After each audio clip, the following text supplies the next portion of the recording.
Un document étonnant maintenant de Kobané en Syrie où les forces kurdes ont chassé le groupe État islamique il y a un mois. Depuis, près de 10 000 habitants sont déjà revenus, mais ils vivent avec le danger permanent des engins piégés laissés par les djihadistes. Le déminage de la ville est d'autant plus urgent que plusieurs dizaines de milliers de personnes supplémentaires veulent réintégrer leur maison. Marc Alguevert. Les djihadistes ont disparu, mais en partant, ils ont laissé des milliers de pièges. Des pièges pour empêcher le retour des habitants de Kobané. Certains voulaient revenir malgré tout, 10 en sont déjà morts.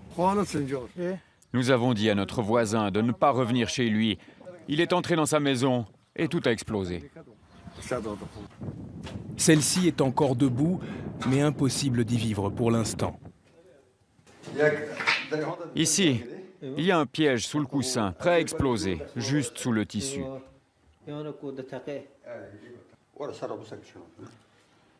Viens voir là. Ils ont posé ce sac jaune, et si tu l'enlèves, ça va exploser aussi. Des explosifs de toutes sortes que les combattants kurdes collectent un à un et stockent dans cette remise, comme ces mannequins, piégés eux aussi.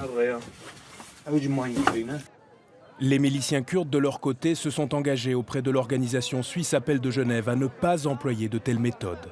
Mais leurs moyens de déminage sont limités et le temps presse. Près de 10 000 réfugiés de retour de Turquie attendent aux abords de la ville. Avec l'arrivée du printemps, beaucoup d'autres les suivront pour cultiver leurs champs. Il faut le faire maintenant, il faut se dépêcher. Il faut, dans 2 mois, on va se trouver avec des dizaines de milliers de réfugiés entassés à Kobané, de nouveau dans des camps.